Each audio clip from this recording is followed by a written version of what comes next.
A brief history of language teaching.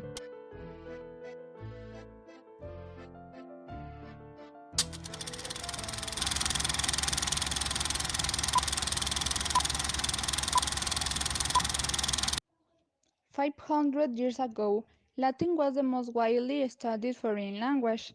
It was the dominant language of education, commerce, religion, and government.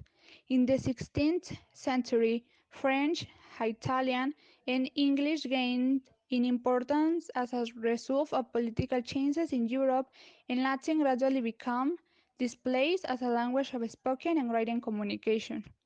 The study of classical Latin and an analysis of its grammar and rhetoric became the model for foreign language study, which was taught through learning grammar rules, study of conjugations, translation, and practice in writing simple sentences. Modern languages were taught using the same basic procedures that were used for teaching Latin.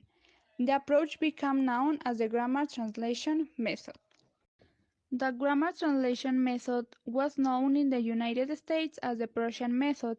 Some characteristics of this method are detailed analysis of grammar rules, application of this knowledge to the task of translating sentences and text into and out of the target language.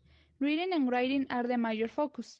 Vocabulary selection is based on the reading text used, and words are taught through bilingual word lists, dictionary study, and memorization. The student's native language is used to explain new items. Grammar translation dominated European and foreign language teaching from the 1840s to the 1940s, and it continues to be widely used in some parts of the world today. New approaches to language teaching were developed by individual language teaching specialists. The Frenchman F. Goin is the best known of these mid-19th century reformers. Goin's emphasis on the need to present new teaching items in a context that makes their meaning clear and the use of gestures and actions to convey the meanings of utterances. Educators recognize the need for speaking proficiency rather than reading comprehension. Teachers and linguists began to write about the need for new approaches to language teaching. This became known as the Reform movement in language teaching. The Reform movement, phonetics was established into speech processes. The International Phonetic Association was founded in 1886, and its International Phonetic Alphabet was designed to enable the sounds of any language to be accurately transcribed.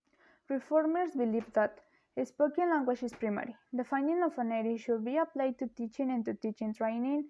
Learners should hear the language first. Words should be present in sentences, and sentences should be practiced in meaningful contexts.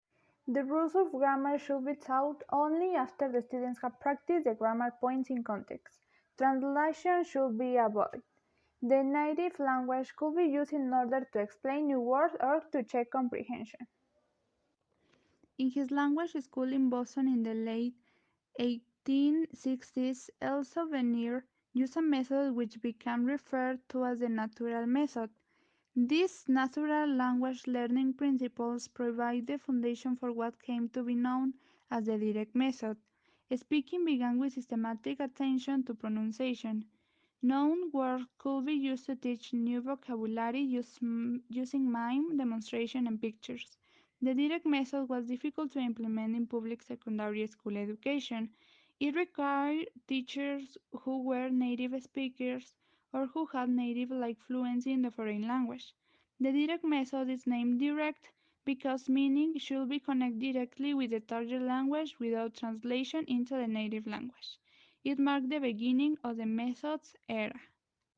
The history of language teaching throughout the 20th century saw the rise and fall of a variety of language teaching approaches and methods, considering the following assumptions. An approach or method refers to a theoretically consistent set of teaching procedures that define best practice in language teaching. The quality of language teaching will improve if teachers use the best available approaches and methods. Emerged methods as the audiolingual method and the situational method, which were superseded by the communicative approach. Task-based language teaching emerged as a new approach to language teaching that focuses on the outcomes of learning rather than methods of teaching.